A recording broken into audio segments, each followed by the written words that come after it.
Olá, a paz do Senhor, amém? Seja muito bem-vindo à aula de número 1, onde nós vamos iniciar o livro de Gênesis. Gostaria de te agradecer por estar no curso Conheça a Sua Bíblia de Capa a Capa e nós vamos iniciar, você vai perceber agora, estudos muito interessantes, objetivos, que vão abençoar muito a sua vida. Nós vamos iniciar então hoje o nosso estudo de Gênesis. E como nós dissemos lá na aula de número 0, na introdução, eu gostaria de pedir a você, se não tiver ainda com a sua Bíblia, vá lá, pegue a sua Bíblia, pausa um pouquinho o vídeo, abra ela aí perto de você. Caso você esteja ouvindo apenas o áudio da aula, não tem problema, ouça o áudio, depois você pode revisar, pode anotar os textos que eu vou citar em algum local. Enfim, aí você se programa da melhor forma possível. Então nós iniciaremos na aula de número 1, o livro de Gênesis. Mas antes de iniciar, eu gostaria de mostrar algumas coisas para você. Em primeiro lugar, é importante a gente saber que a Bíblia ela é organizada. Tudo na nossa vida tem certa organização. Se você observar, toda a criação também é organizada, não é verdade? Existem as leis da ciência, da física, que organizam todas as coisas e que foram escritas pelo nosso Deus. E não é diferente, a palavra de Deus, ele também nos deu e nos permitiu que fosse algo organizado. Então a palavra de Deus também tem uma organização que nos facilita a compreensão dela. E eu vou mostrar para vocês aqui um pouquinho dessa organização, de como que funciona isso. A Bíblia ela é organizada em grupos de livros. Como que funciona isso? Vamos lá então. O primeiro grupo de livros nós chamamos de livros históricos, ok? Eles começam em Gênesis, Êxodo, Levítico, Números, Deuteronômio. Esse grupo de livros também é chamado pelos judeus, você já deve ter ouvido esse nome, de Torá. Já deve ter ouvido esse nome. E também é mencionado muitas vezes na própria Bíblia como livros da lei ou a lei do Senhor. É uma alusão a esses livros aqui. Mas assim, guarde somente que eles são os livros históricos. Por quê? Eles contam uma história, ok? Uma história que inicia com a criação e vai seguindo até Deuteronômio, que a gente vai ver com detalhes depois. Depois deles, então são 5 livros. Depois deles vem ainda alguns outros livros que também são históricos. A diferença é que os 5 primeiros, ele é chamado de Pentateuco, e esses apenas livros históricos. Então esses daqui, nós temos 12 livros. Então os primeiros 5 livros, Pentateuco, livros históricos. Agora nós temos outros 12 livros que também são históricos, que iniciam em Josué e vão contando a história da relação de Deus com o seu povo até chegar aqui no livrinho de Ester, ok? Vamos seguir um pouquinho mais.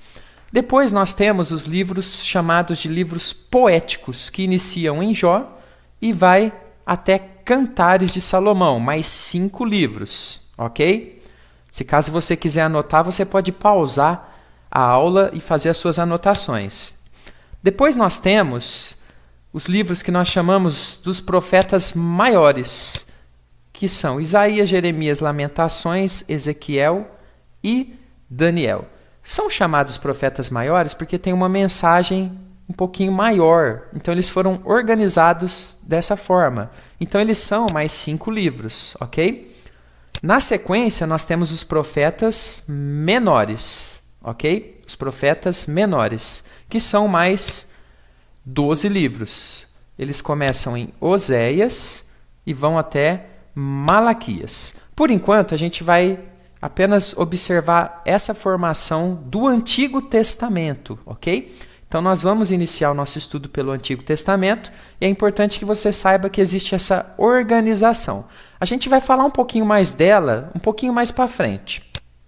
Eu fiz uma separação aqui para que você memorize essa organização. Então fique atento, olha, 5 primeiros livros, o Pentateuco, livros históricos, também chamado de Pentateuco ou Torá, pelos judeus.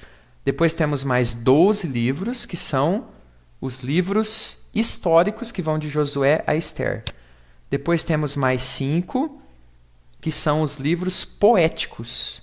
Depois temos mais 5, que são os profetas maiores. E, para finalizar, mais 12, que são os profetas menores. Então, através desse pequeno esquema que eu montei aqui, você consegue memorizar a ordem. 5, 12, 5, 5, 12. 5, 12, 5, 5, 12. Mas não fique preocupado, se você não tem uma memória muito boa, ainda está lutando contra isso aqui é importante você saber que a Bíblia ela tem uma organização que nos facilita a sua compreensão. Bom, vamos seguir em frente então? Nós vamos começar agora no livro de Gênesis, abra aí em Gênesis no capítulo 1, e no livro de Gênesis nós vamos então observar a narrativa do começo de tudo, o começo de todas as coisas. Eu separei 2 informações aqui importantes a respeito de Gênesis para a gente iniciar, bem objetivas. O autor de Gênesis é Moisés, né? Desde centenas de anos, a atribuição da autoria desse livro é de Moisés. E historiadores, teólogos, nos apontam que Moisés pode ter escrito esse livro em torno de 1.400 anos antes do Senhor Jesus nascer, antes de Cristo. Eu coloquei uma interrogação aqui, por quê? Porque essa não é uma informação totalmente 100% precisa, né?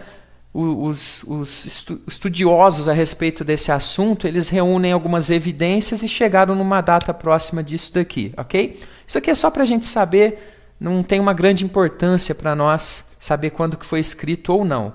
O importante é que foi escrito, ok? Vamos seguir em frente. Bom, a primeira questão, quando a gente abre o livro de Gênesis, que vem à nossa mente, e mais discutida no nosso mundo, é a respeito dessas 2 questões aqui, ó, que eu coloquei. Criacionista ou evolucionista?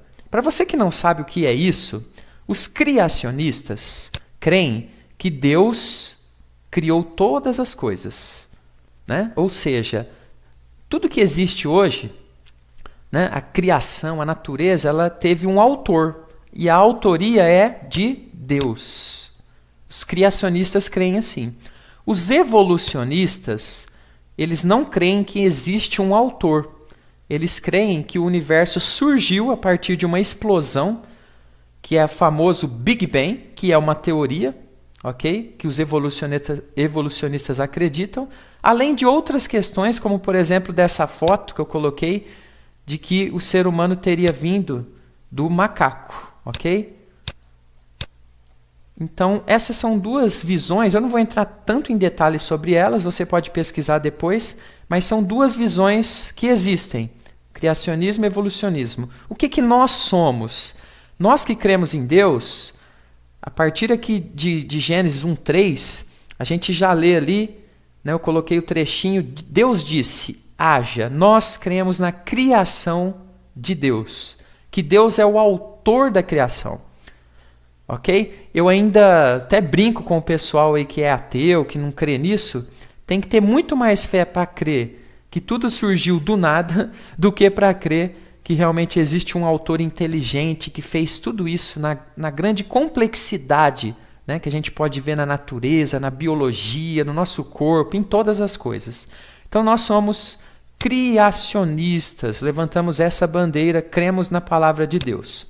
Vamos seguir um pouquinho. Bom, nós vamos iniciar então agora aqui e a gente vai observar que Deus começa a criar. Vamos analisar isso na Bíblia.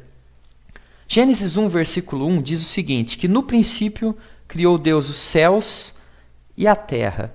Então nós observamos que aqui em Gênesis existe uma narrativa antes da criação. Antes de Deus colocar certa ordem na criação, nos parece que Deus já tinha feito ali os céus e a terra. Mas a gente não sabe quando, né? Ele diz aqui que foi no princípio. Agora, quando foi esse princípio, não sabemos. O fato é que quando Deus inicia a organização da criação, já existe ali algumas coisas que já estavam criadas, né? A terra já estava criada, mas desorganizadas. Mas a Bíblia diz então que Deus criou. E nós cremos assim desta forma. Vamos avançar. Aí o texto nos mostra aqui que existia algo interessante na terra. A terra, porém, ela estava sem forma e vazia. Ou seja, ela estava sem vida, né? Ela era apenas ali algo criado, mas que não tinha uma vida. Havia apenas o quê? Trevas, escuridão, ok? E Deus, que é eterno, obviamente, existia antes de tudo isso, já estava ali, ok? Estava em todos os lugares, observando todas as coisas.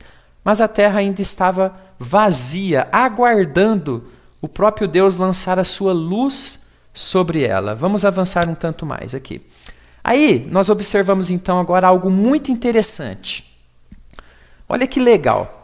Quando Deus começa a fazer a criação, nós observamos o quê? Que Deus, ele cria primeiro um ambiente, você vai perceber, e depois ele cria aquilo que faz parte daquele ambiente. Então, eu vou mostrar para vocês aqui a criação, não nos dias em sequência, mas mostrando o que Deus criou e depois o que ele colocou no ambiente. Bom, nós vemos aqui no verso 3 e 4 que Deus, ele cria então a luz. A terra era sem forma e vazia e havia trevas, escuridão. Então, a primeira coisa que Deus faz ali é lançar a sua luz. E aqui entra uma questão interessante, por quê? Nós observamos que Deus vai criar o sol somente depois. E muitas pessoas então ficam confusas. Como que Deus criou a luz e não existia então o sol? Que luz é essa? E aí, anote aí para você depois conferir. Você pode observar lá no texto de Apocalipse 22, 5. Eu vou até abrir aqui na minha Bíblia, você pode abrir também aí na sua. Lá no texto de Apocalipse, capítulo 22, 5, tem um texto ali bem interessante, que eu gosto muito de citar com relação a isso, que diz o seguinte, Apocalipse 22, 5. Então já não haverá noite, nem precisam eles de luz de candeia, nem da luz do sol, porque o Senhor Deus brilhará sobre eles e reinarão pelos séculos dos séculos. Olha que interessante, está falando que Deus é a luz, né? Lá no final, depois do juízo final, Apocalipse está falando que não vai precisar mais de luz do sol, que a própria luz de Deus vai brilhar sobre todos.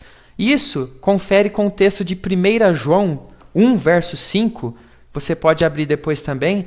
1 João 1, verso 5. E lá está escrito o quê? Deus é luz. Então Deus lança a sua própria luz aqui na criação. Ok? Ele destrói aquelas trevas que haviam ali, aquela escuridão com a sua própria luz. E aí, pulamos agora para o dia 4. Então, dia 1, ele cria a luz. No dia 4, ele estabelece uma luz diferenciada, que iria marcar as estações. E isso está lá de 14 a 19, ele cria então o quê? Os astros, né? O Sol, a Lua e as estrelas. Então ele faz ali uma organização para que haja, ou para que ele colocasse depois a vida na Terra. Isso no dia 4. Então, o dia 1, ele é casadinho com o dia 4. No dia 2, o que Deus cria? As águas, ok? E o céu. Está lá no verso 6 ao verso 8 e diz o seguinte: E disse Deus, haja firmamento no meio das águas, e separação entre águas e águas. Fez, pois, Deus o firmamento, e separação entre as águas debaixo do firmamento e sobre o firmamento. Ou seja, ele fez essa separação, né? Aqui é o céu, ou o firmamento, e aqui ficam, então, as águas, né? Ele criou, em outras palavras, a atmosfera, toda a organização que nós sabemos de gases, de oxigênio, de nitrogênio, para que houvesse a vida na Terra. Olha que coisa linda. Isso ele faz então no dia 2. E pulamos no dia 5. O dia 5 ele é casadinho com o dia 2. Por quê? Porque no dia 5 Deus então ele coloca os animais da água e do céu. Então ele faz a criação agora que habita, ok? Que vai habitar aquele ambiente que ele acabou de criar no dia 2. Então isso é muito bonito, né? A criação de Deus é muito inteligente. Vamos seguindo. No dia 3, Deus faz o quê? A terra e a vegetação. Ok? Eu não vou ler esse texto, ele é um pouquinho longo, mas você pode depois meditar. Então Deus ele estabelece ali que haveriam plantas, que nasceriam árvores frutíferas. Muita coisa bem interessante aqui. Ele faz essa terra e a vegetação. E no dia 6, Deus faz o quê? Os animais terrestres, a provisão de alimento para esses animais, ok? Ele faz crescer alimentos na terra e ele cria o ser humano. Então olha que interessante, né? Então aqui a gente fechou os 6 dias, ok? Os 6 dias da criação, com Deus criando o ambiente e em seguida colocando ali a sua criação. Obviamente que essa criação, no capítulo 1 de Gênesis, é um resumo de como que Deus fez, ok? Ali o autor, ele resume a história, porque imagine quanto detalhamento daria para fazer com tudo isso que Deus criou. Daria para escrever livros e livros e mais livros. Mas foi feito então um resumo para que a gente compreendesse que todas as coisas foram criadas por Deus. Bom, e aí vem então o famoso dia 7. E a Bíblia então diz no capítulo 2 agora, a gente vai pular um pouquinho, no verso 2 e 3, que Deus terminou, né, a sua obra e descansou, né? Um pouquinho mais para frente nós vamos explicar essa questão, né? Será que Deus ele fica cansado sendo todo poderoso? Eu não vou te explicar isso agora, ela vai aparecer em outros textos e nós vamos dar uma explicação mais detalhada a respeito disso. Mas agora eu queria fazer uma pergunta. Essa aqui é uma pergunta pegadinha. Deus trabalhou no 7º dia? O que você acha? Muitas pessoas vão falar, não, Deus descansou no 7º dia. E aqui, mais uma coisa interessante do estudo bíblico. Nós temos que ter atenção no estudo bíblico. Olha que interessante o que diz Gênesis 2:2. E havendo Deus terminado no 7º dia a sua obra, que fizera, descansou nesse dia de toda a sua obra que tinha feito.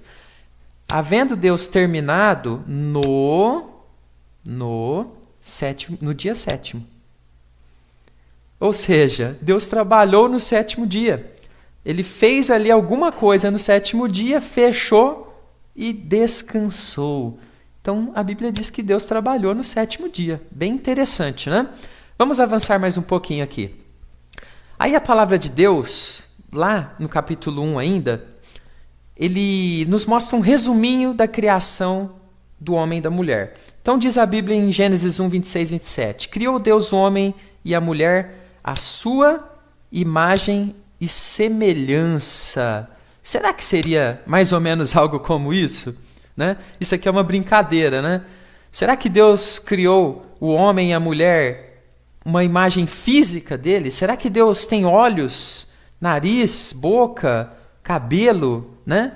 A gente sabe que não. Né? Imagem e semelhança de Deus não tem a ver com semelhança física. Tem a ver com os atributos que Deus comunicou a nós quando Ele nos criou. Okay? Eu poderia citar, por exemplo, aqui a capacidade de pensar, de interagir, a capacidade de escolher, ok? A capacidade de inteligência, de sabedoria. São coisas que são de Deus e que Ele transmite, então, para o ser humano. Isso é, então, o quê? A imagem e semelhança de Deus, e não uma imagem física, porque a Bíblia diz que Deus ele é espírito, ele está em todos os lugares, ele não é uma pessoa limitada como nós, ok? Imagine se Deus parecesse com um ser humano, com quem ele pareceria, não é verdade? Então, imagem e semelhança de Deus é outra coisa, não é essa questão de parecer fisicamente. Bom, a gente observa no capítulo 1 de Gênesis, então, que é feito um detalhamento. Muitas pessoas se confundem quando vão para o capítulo 2 de Gênesis e acham que Deus fez então outra mulher para Adão. Muita gente acha que Adão tem uma segunda mulher que Deus fez em Gênesis 2. Não tem, né? Em Gênesis 1, Deus ele faz ali um resumo, né? O autor Moisés faz um resumo da criação. E em Gênesis 2, ele detalha a principal parte da criação, que é o quê? A criação do homem e da mulher, que é a obra-prima de Deus, ok? Então vamos ver um pouquinho de como que foi isso. Lá em Gênesis 2:7, então nós observamos que Deus ele faz o homem de uma maneira milagrosa, né? E essa maneira milagrosa de Deus fazer o homem é pegando o pó da terra que ele havia acabado de criar. Então Deus pega este pó e forma o ser humano, esta terra, este barro, ok? Inclusive o nome Adão, né, no hebraico, ele dá essa ideia, né, que vem da terra, né, de alguém da terra. E aí, Deus então, imagine Deus formando, né? Então ele forma o ser humano, mas o ser humano somente sendo o pó da terra, agora de carne e osso, né? Deus transformando o homem assim, ele não tem vida. Então o que Deus faz, diz lá em Gênesis 2:7? Soprou nas narinas o fôlego da vida. Então Deus pega a vida que tem nele e transmite para o ser humano o fôlego de vida. Deus faz ali um indivíduo, imagem e semelhança dele, através desse sopro, né? Através dessa dádiva que Deus dá então para o ser humano. E o homem então, diz a Bíblia, que ele passou a ser alma vivente. Ou seja, ele passou a ter dentro dele aquele conteúdo que Deus soprou, aquilo que Deus colocou nele, ok? Aqueles atributos que o próprio Deus tem e que ele transmite então agora para o ser humano, e ele passa a ser uma alma, um indivíduo, um ser, ok? Isso é muito legal, muito interessante, né? Então, foi dessa forma que Deus cria então a sua obra-prima. Avancemos um pouquinho. Então Deus cria o homem dessa forma. Em Gênesis 2:18, nós observamos que Deus observa, né, dentro da sua criação, que não era bom que o homem estivesse solitário, né? Então esse aqui é o detalhamento. Olha que legal. Lá em Gênesis 1 é um resuminho. Criou Deus o homem e a mulher, sua imagem e semelhança. E aqui ele mostra como que foi, né? Então Deus primeiro fez o homem e o homem estava sozinho, né? E a observação da natureza provavelmente, né, impactou o homem. Então ele observava lá que os casais de bichos, né, que tinha casais de bichos, e o homem não tinha ninguém ali para interagir da sua própria natureza, ok? Então a gente observa então agora que Deus vai iniciar a criação da mulher. Isso aqui é muito interessante também. Então diz a palavra de Deus, né, lá em Gênesis 2:21-23, que Deus ele pega, ok? E cria uma mulher da costela do homem. Aqui eu quero falar uma coisa muito interessante para você, ok? Coloquei até aqui um desenhinho da costela do homem, né? Olha que legal. Gente, é muito interessante a questão da ciência, né? A ciência ela foi criada por Deus. É claro que não aquela ciência que duvida de Deus, que vai contra Deus, mas cientificamente nós temos muita coisa na Bíblia, né, que Deus criou nessa questão da ciência, que Deus criou, né, de uma forma científica bonita. Então eu separei um slide aqui para a gente ver a ciência na criação da mulher. Olha que legal, olha que interessante. Deus então, diz a palavra de Deus, lá no texto que nós mencionamos do capítulo 2, deixa eu pegar aqui, no versículo 21, 2:21, Deus fez cair pesado sono sobre o homem. Gente, aqui nós temos o quê? A primeira anestesia geral. Né? Deus então dá a primeira anestesia geral para fazer essa cirurgia. Diz a palavra de Deus então que Deus toma uma das costelas do homem. Tomou uma das costelas. Você sabe algo interessante sobre a costela? Dentro dela Dentro desses ossos tem células tronco. As células tronco são células capazes de se reproduzir e formar qualquer tecido do corpo humano. Olha que legal, olha que interessante. Hoje a ciência pesquisa muito isso, né, para encontrar cura de doenças. E já naquela época Deus então pega a costela e forma a mulher. E diz a Bíblia que ele fechou o lugar com carne. E Deus então faz a primeira cirurgia plástica da história. Irmãos, isso é lindo, é muito bonito, né? Como que Deus faz as coisas de forma agradável, de forma abençoada, né? E não tem nenhuma contradição nisso, né? É lógico que a Bíblia narra às vezes de forma poética, mas não tem contradição com a ciência, não tem contradição com nada. É a criação de Deus feita de uma forma perfeita. Vamos avançar. Então nós temos em 2:24 agora a criação do casamento. Então Deus faz o homem, faz a mulher e faz a instituição da família através do casamento. No versículo 24 diz que por isso deixa o homem pai e mãe e se une à sua mulher, tornando-se os dois uma só carne, ok? Então nós observamos aqui que Deus estabelece então aqui o casamento, e o casamento é a união de um homem e de uma mulher, e os dois então dentro da sua relação podem aproveitar a sua vida sexual, né, que Deus criou de uma forma sem pecado, corretamente dentro do casamento. Então Deus estabelece isso já no início da sua criação. Olha só o texto que interessante, nós já lemos aqui. Então deixa o homem pai e mãe e se une, né? Então ele deixa a sua casa para montar uma nova família com a sua mulher, e eles têm então a autorização de ser uma só carne com a sua união sexual, que não é pecado dentro do casamento. E observe aqui que isso é criado antes da queda do homem. Muita gente, de forma errada, pensa que a queda foi por questões sexuais. Mentira, né? O sexo dentro do casamento é bênção de Deus. Vamos avançar. E agora tem aquele ditado, né? Quem casa quer, casa. Então Deus faz o que agora? Ele vai trabalhar ali uma casa para Adão e Eva. Ele vai organizar a moradia, onde eles vão morar. E aí, né, todos nós sabemos que esse local é o Jardim do Éden. Mas agora eu quero falar uma coisa muito interessante para você. Você sabia que dá para a gente saber onde ficava o Jardim do Éden?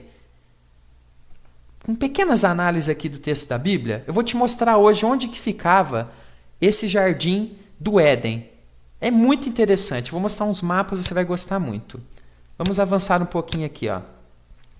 Primeira coisa para a gente localizar o Jardim do Éden é a gente abrir em Gênesis 2, de 10 a 14, onde nós vamos ver ali que Deus, né, orienta aqui Moisés a relatar, a escrever o local onde ficava esse jardim.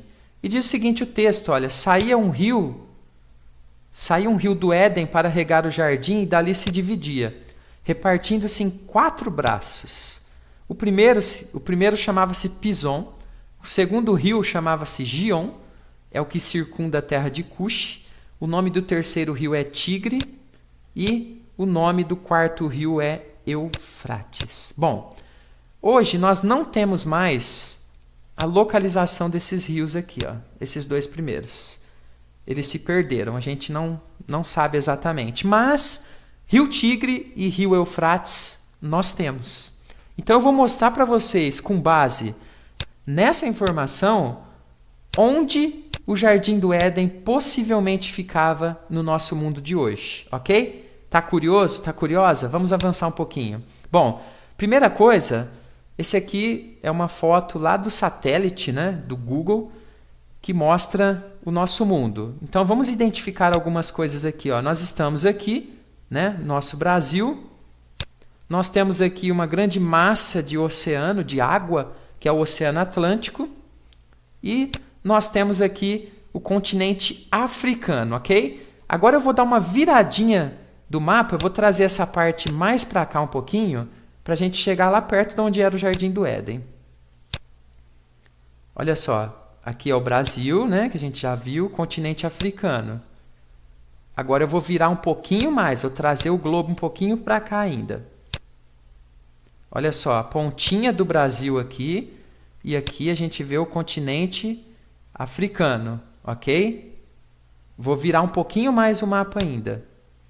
Olha só, aqui agora o Brasil está lá no cantinho para cá, e aqui a gente tem, né, o continente africano ainda, que nós vamos analisar. Agora eu fiz um corte, vou voltar um pouquinho aqui, ó. Eu fiz um corte aqui nessa região aqui, ó, ok? Aqui nessa região, que é a região de onde fica o Egito. Olha só, aqui é esse corte que eu fiz para vocês. Olha que interessante, aqui é o famoso rio Nilo, que nós vamos estudar bastante, ok? Que fica o Egito. Aqui nós temos hoje onde fica Israel, ok? Esse aqui é o mapa de hoje.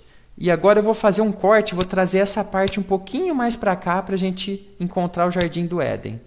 Olha só, então a gente estava analisando essa parte, eu trouxe o mapa um pouquinho para cá, e a gente vai ver então agora aqui os territórios da Síria, do Iraque, do Kuwait, da Jordânia, né? São países que atualmente têm esses territórios. Agora eu vou mostrar para vocês ainda mais uma coisa bem interessante.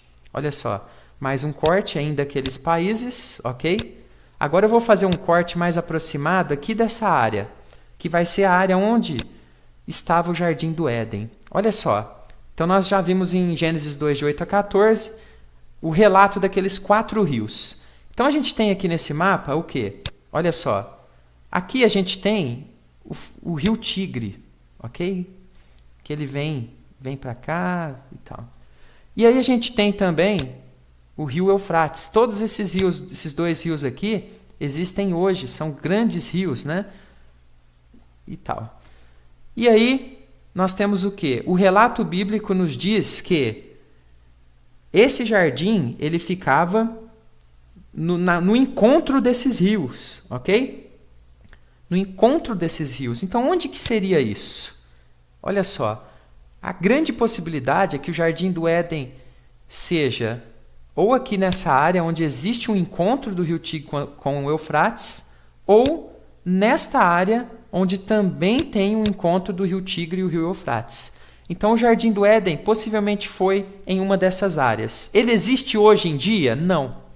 Né? Não tem nenhum relato, a gente não sabe, não existe escavações, nada que possa nos mostrar exatamente o local onde ele estava.